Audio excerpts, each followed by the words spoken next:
LS3 crate motor up on the dyno with a Kenne Bell Supercharger. There are 3 questions. What happens if I upgrade the camshaft? What happens if I upgrade the headers? What effect does tuning have? Let's jump right in. In this video, we ran an LS3 crate motor from Gander Chevrolet up on the dyno with a Kenne Bell Supercharger. If you know anything about this channel, you know when I put a motor up on the dyno, I don't just test one thing. I test everything. This was a perfect example. Not only did I run this LS3 crate motor with a Kenne Bell Supercharger, but I also performed a cam test. We started out with factory LS3 cam, then installed a dedicated blower cam from Brian Tooley Racing. I also tested different size throttle bodies because the air going into the blower helps the air come out of the blower. I then tested long tube headers, compared them to shorty headers because all that air has to get back out of the motor. Finally, I want to show what happens when you tune one of these combinations. So we took our supercharged motor, ran it rich, ran it right, and ran it lean. We're going to show you all this stuff. So let's get going.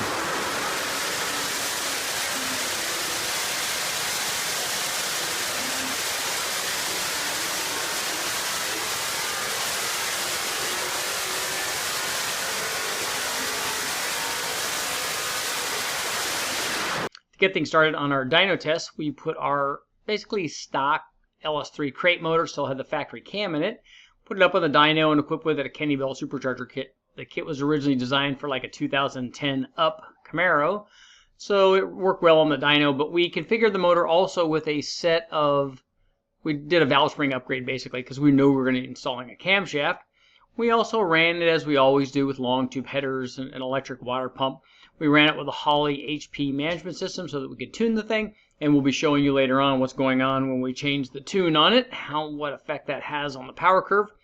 But we ran first with the Kenne Bell Supercharger, making about 10 pounds of boost with this stock LS3 camshaft. We also equipped the Kenne Bell with a 90mm throttle body.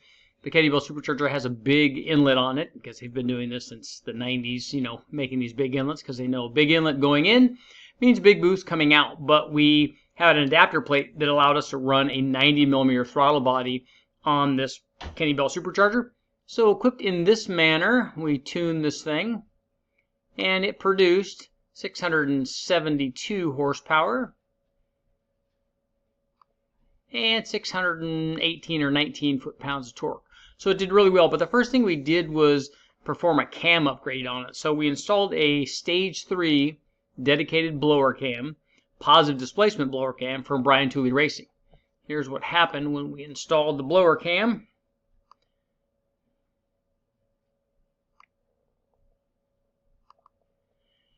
You can see we got a big change in power, which we've come to expect. I mean, when you put a cam swap in an LS motor, even a naturally aspirated one, heck, even a 4.8 or a 5.3, it adds a lot of power. On an LS3, a 6.2 liter, it adds even more. And, on the supercharge application, it didn't disappoint.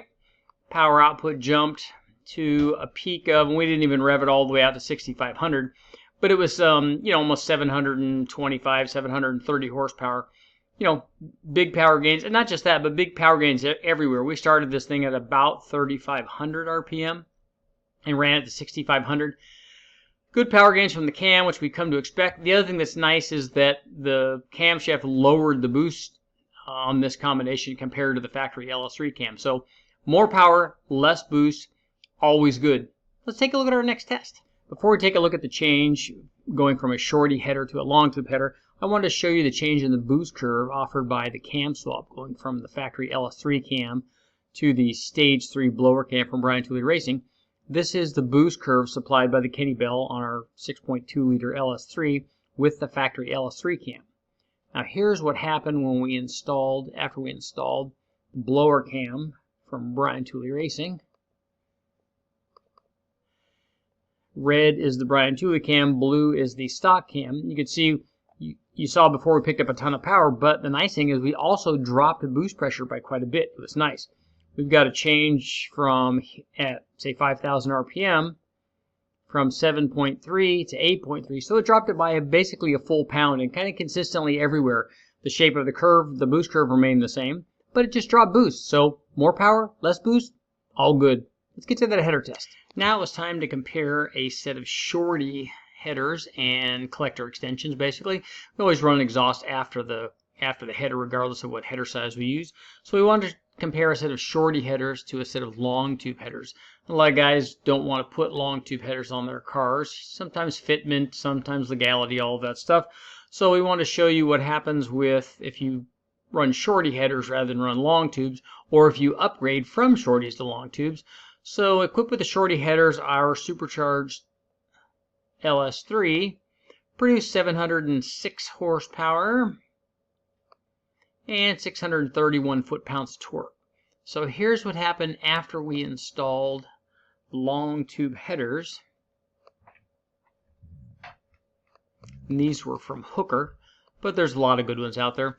You can see the headers were worth a pretty fair bit of power. The headers also had, since they ended in a 3-inch collector, they had a section of 3-inch collector extension behind them. We always run the collector extensions on both the shorties and the long tubes. But the power output jumped to 732 horsepower, up from 706. So 17 horsepower up there at the peak. Pretty good gains through most of the curve.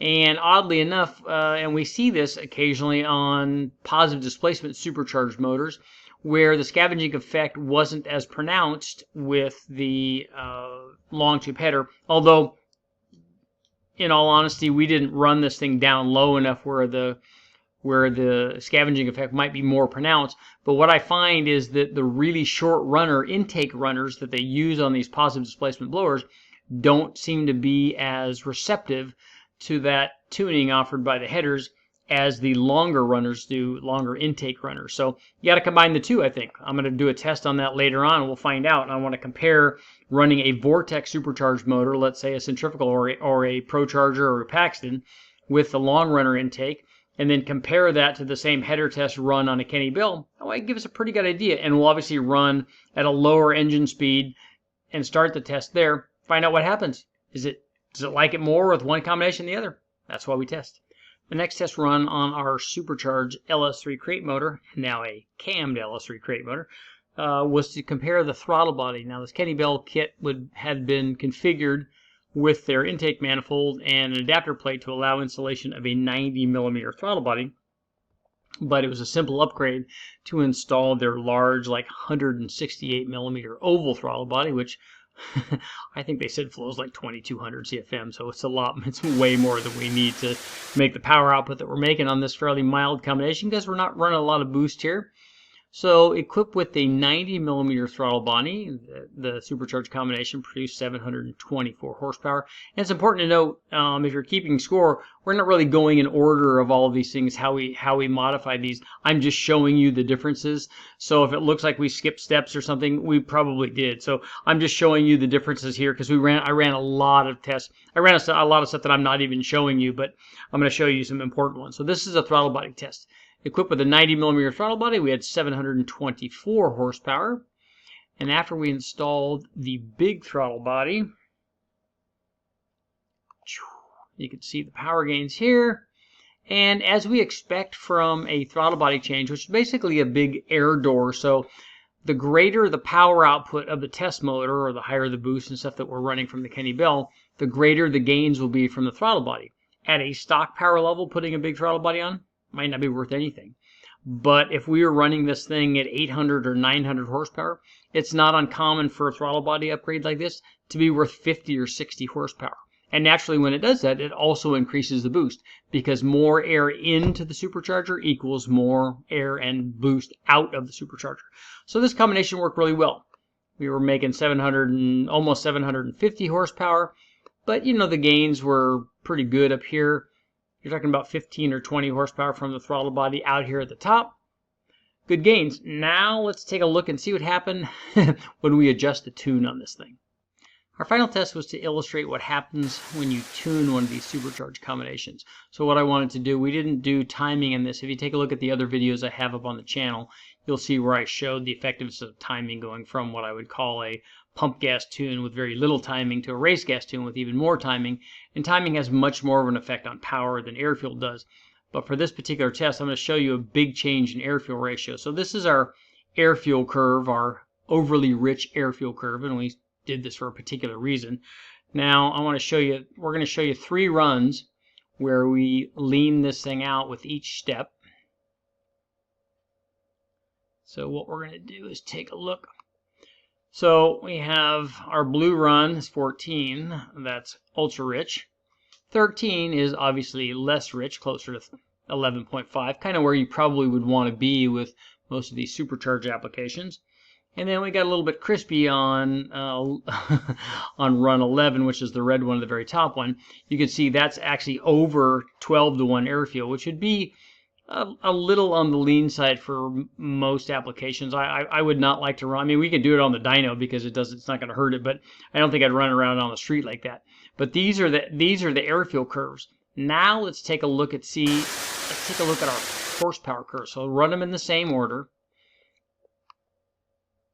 So we'll get rid of our fuel flow, just do horsepower and torque. So that's our overly rich combination. That was the first one. This is slightly leaner. This is more like 11.5, kind of where you would want to be. And now here is our even leaner one. So in our leaner one, we're running at like 12-to-1. We are definitely picking up power. So going from, in the 10s up to 11, we picked up a lot here, from 686 to 716. And you can see the going from 11.5 to 12 or so. We went from 716 right there to 730. So we picked up 14 or 15 there, and way more than double that underneath. So you can see as we're leaning it out more and more, the gains that we get become less and less. The other thing that's happening, and you can see the gains down here were very minimal, even though we changed by more than a half an airfield point. So there's almost no power to be gained there. There is power to be gained at the top, but there's also danger. I don't think you'd want to run this thing at 12.1 or 12.2 or 12.3, which is as lean as it got in some of those spots. There's a little bit of power there, but there's a lot of potential for problems there. You definitely, if you're running it for any length of time, you're probably going to scuff a piston and stuff, so it's not a good idea. I just want to show you guys what happens. Big gains getting it to the right airfield, smaller gains getting it much leaner than that, and bigger problems. Get to our conclusion. Now it's time to talk about the takeaway from all this testing on our supercharged LS3. First of all, camshaft. That's a no-brainer. A camshaft upgrade on an LS, always say yes, especially on a supercharged combination. What about a throttle body? Well, there's a general rule. A bigger throttle body flows more air than a smaller one. That's not really the question. The question is, when do you need it? A stock throttle body on a stock motor works pretty well, but always upgrade the throttle body on a supercharged combination, especially a positive displacement. They need the air going in to get the air coming out. Now what about headers? Well, if you get that air in, you definitely have to get the air out. Replacing the shorty headers with long tube headers was definitely worth power, and that's usually the case. The final thing is, I wanted to cover the effect of tuning. You see, if you run the motor too rich and then lean it out, there's definitely power there. But if you lean it out too much, trying to get that last little bit of power, you definitely can run into problems. It's worth a little bit of power, but a lot of headache when you blow up the motor. I'm Richard Holdner, guys. Thanks for watching. Make sure to like, share, subscribe, do all that stuff, and I'll keep testing.